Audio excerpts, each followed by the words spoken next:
Welcome to Flourish. I'm Diane Planidin, and you are in the right place if you're ready to create an inspired life and live harmoniously. You're also wanting to imprint effectively on those you mentor and love. Last week, I discussed the laws of conformity from Robert Greene's book, The Laws of Human Nature, in which was about how to stay on your course by resisting the downward pull of the group. Peer pressure is alive and well, and because of this, you have to remind yourself on how to think for yourself, how to become that leader that you truly are. This week, the law of fickleness is a natural segue in understanding the laws of human nature, making others want to follow you, not in a narcissistic manner, but to lead by example. Greene says, although styles of leadership change with the times, one constant remains. People are always ambivalent about those in power. They want to be led, but also feel free. They want to be protected and enjoy prosperity without making sacrifices. They both worship the king and want to kill him. Yikes. When you're the leader of a group, people are continually prepared to turn on you the moment you seem weak or experience a setback. Do not succumb to the prejudices of the times. Imagine instead what you do need to do in order to gain their loyalty without seeming to be their equal or their friend. If so, then people will doubt your strength, become suspicious of your motives, and respond with hidden contempt. Authority is a delicate balance between creating the appearance of power, legitimacy, and fairness, while also getting people to identify with you as a leader who is in their service. If you want to lead, you must master this art form early in your life. Once you have gained people's trust, they will stand with you as their leader, no matter the circumstances. Trust, that's a very, very important variable here. Greene gives excellent examples in his book throughout history, and specifically one I love, which is the story of Queen Elizabeth and her rival cousin, Mary, Queen of Scots. And I also want you to think about how people lived back then. How we have come a long way, and the physical world has changed so much, and we have so many modern conveniences, and yet human nature has not changed. You think about all the luxuries we have today, and then maybe we're making some things a little bit too minute, Like, just think about this. I'm just humbled to think about when we look back on history, how much we really have, how much we should be grateful for, just naturally. And yet we need to remind ourselves, because human nature has not changed. Greene goes on to say, although there are no longer real powerful kings and queens in our midst, more of us than ever operate as if we consider ourselves royalty. We feel entitled to respect for our work, no matter how little we've accomplished. We feel people should take our ideas and projects seriously, no matter how little thought went into them or how meager our track record. He goes on to say, that we have to raise our game, to really improve ourselves, because we're really not that great. It's a constant daily reminder. You need to constantly work on yourselves, because otherwise it makes you insensitive and, well, frankly, self-absorbed. So when you are feeling that resentfulness, or, poor me, why not me, woe is me, do not compare yourself to others. That is the thief of joy. Do not blame others for your lot in life. That's just sweeping it under the rug. You can take responsibility when things don't go your way, when you've made an error, or somebody else has made an error, but honestly, it's not going to change your life. You can self-empower by saying to whomever or even yourself, well, you know what? My mistake.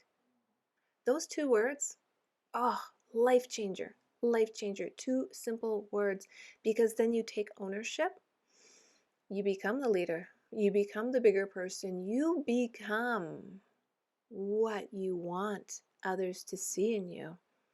And when things happen and you start to reminisce and, oh, hindsight's 2020, remind yourself memory is for remembering, to learn, not to wallow. Memory is so we know how to do something. And we know how to do something really well, it becomes ingrained in us, and it becomes subconsciousness. Yes, that's the word I was looking for. So just let go, say my mistake, move on, be the bigger person, be the leader in yourself and in your group. Because when you expect nothing from those around you, especially those who have lied or let you take the fault for their mistakes, then you don't have to worry about being defensive. It's a well-known fact that by leading by example, or what I call monkey see, monkey do, you are showing others, whether they're your children, your friends, your family, your employees, whomever, how people should be treated. Do unto others. This is not a new rule in life. And then gradually you will earn that respect, that mutual admiration for others. And wow, now look at who you're becoming. It's fantastic. And the other side effect to this is then people will be naturally drawn to you. You'll be like a magnet. Because isn't that a little component of the law of attraction? There's so many other components to talk about in that regard, but that's a whole other episode. That's a whole other book, I swear. So Greene says, people will open themselves up to your influence as you move towards them. They move towards you. They want to win your approval and respect. This is something that grows over time, and you will notice your reputation will precede you. Your presence will attract like-minded individuals. It's a very strong way of being on the same wavelength with other people. And I don't think it only applies to a group dynamic, like say in a workplace or specifically in politics, because that's an obvious one. But think of your own personal life, your own personal setting, your own personal circle. Are you leading your family, or are they going off in another direction? Are you becoming estranged from them? Are you leading your child to become who they really want to be and succeed and to thrive, not just survive? Are you doing that? Are you leading them down the garden path? Are you leading them on a pathway to success? Do you have any wonder where your child went off the tracks? They can get back on. They need a leader. They need you, regardless of their age. And then you have to ask yourself that big question. Where are you getting your influence from? Who is influencing you and your family and your direction? You were not born into a certain way of life. After you have grown up, You get to choose your pathway. And if you are a leader, then you can help others choose theirs. Create your own personal vision of what you want. What do you want your personal life to look like? What do you want to physically look like? What do you want to emotionally feel like? How is your heart, your mental capacity, your spirit? You remember, in taking into consideration personal development, you honestly listen to every single episode about this book and you will be on a journey of success. Your child needs someone who is interested in them, interested in what they have to see or hear, say, do. And that's what a good leader does.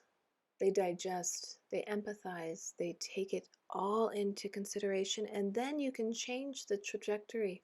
You can change the direction, not only of your own life, but of theirs. Make them want to follow your lead as a better option for their future. And you do this by setting the example. And this applies to any group dynamic, and a group is more than one. If it's just you and an only child, be the team that succeeds. And, every now and then you might think, well, why bother? Nobody listens to me anyways. Then you need to start listening to yourself, your own self-talk. What are you telling yourself? Would you say that to someone else? How would you feel if somebody else said it to you, right? Would you say it to your children? Really stop and reflect. And Greene gives us some really good strategies for establishing this authority in your own life. And I'm going to just briefly discuss them here. And to begin with, bring out your natural style. Something that it's not going to make you feel like you're trying too hard. I mean, you can emulate others and act the part, but really get into yourself, get into your skin. How are you a natural communicator? How are you a natural leader?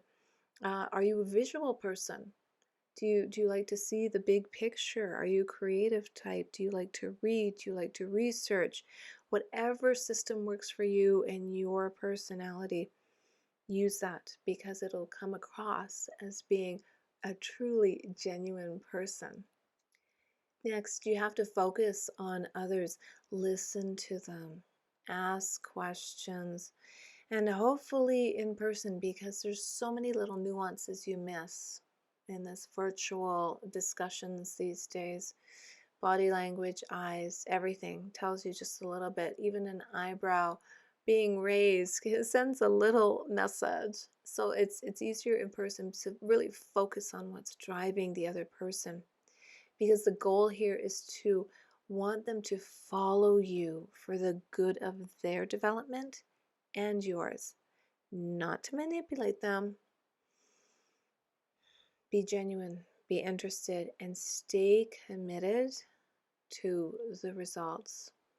Silence also works very well here. It's a good form of communication if used properly.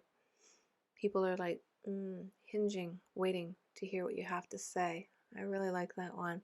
And I really like vision boards. So if you're a visual person, big picture thinking. The next tip that Greene gives is never to appear to take away, always give. And a very simple example of this is with children, okay? Never lose sight of this as an adult. When you punish a child because you think you're teaching them a lesson by taking away something, a toy, a privilege, a bag of popcorn, whatever it might be, you're not motivating them, okay? There is nothing in our brains that motivates us that we're being punished. When you want to strive for success, you need to promise, not overpromise, but promise that there is a pot of gold at the end of the rainbow. There is a reward for doing your best. There is some form of reward, and it does not have to be materialistic. This motivates anyone at any age because it does activate those little happy thoughts in our minds, and it also gives a destination, an end to the work that's being done. Make sure you deliver what you promise to. That's super, super important because you will lose credibility instantaneously. Remember, do not be your child's friend. Do not be your child's equal. There will be plenty of time for that when they get older. Be your child's leader. Be your employee's leader. Be your group's leader. Be the one that people look to, because there is always a reward. There always is a light at the end of the tunnel. You just have to keep moving forward. And finally, Greene talks about as you get older and things keep changing, because society has changed, although human nature has not, be ready to be more adaptable, to go with the flow, to go with the change, go with the times, because you want to continue to grow yourself. And in order to do so, you want to try and appeal to also the younger generation, understand the younger generation, and stay fresh, stay relevant, stay informed. Reinvent yourself constantly, and you will never be bored. Greene likes to tell us that we do have a responsibility to contribute to culture in the times we live in now. And I love that, because this does serve a higher purpose. You must cultivate what is unique about you, because this world is full of endless distractions. And in order to focus, you must prioritize what is the most important thing on your list. Number 1, number 2, number 3. Maybe do 3 things a day. You think about it. You must adhere to the highest standard. If you are going to become the leader in your own life that you deserve to become, you must adhere to higher standards. You must, whether you are a stay-at-home mom or dad, or whether you're leading the food line, whatever that is, adhere to higher standards. Hold yourself to this. Pay attention. Pay attention to all the details in your life. Any motivation that you need comes from within. It's okay to have a reminder. It's okay to tune into every single episode I've ever done, or even just the little quick Thursday episodes to share a positive message, just a little boost, and then come from within. You are completely self-reliant. You are self-reliant, and it is within you. The excellent example Greene gives in his book is from the one and only Leonardo Da Vinci, who I think is the most famous polymath ever. And he had a motto in life. Leonardo da Vinci, his motto was ostinato rigore, which means relentless rigor. Leonardo poured every ounce of energy into his work and went absolutely over the top. Every detail was important. He was focused, he was driven, and he was on a mission regardless of what project he took on. And this is fascinating, considering Leonardo da Vinci came into the world as an illegitimate son who didn't get much guidance in life. He didn't get much formal education in life. No one led him in a direction. I mean, can you imagine if he did have a leader behind him? Oh, that could have been even more so. So think of him when you need to push beyond the obstacles in your way. So you decide, Are you going to be the star of your show, or are you going to be a spectator in your own movie? Don't wonder where your own life went. Don't wonder. Just get out there and go for it. Be a leader. And being your own leader is how you do it. You lead yourself. That's how you begin. Well, I'm just so thrilled that you spent your time with me today. Thank you. And if you like the show, share it with someone you know. Live an inspired life by working on your own personal development and making your inner voice the one to listen to strive for excellence with relentless rigor, just like Leonardo. Ostinato rigore.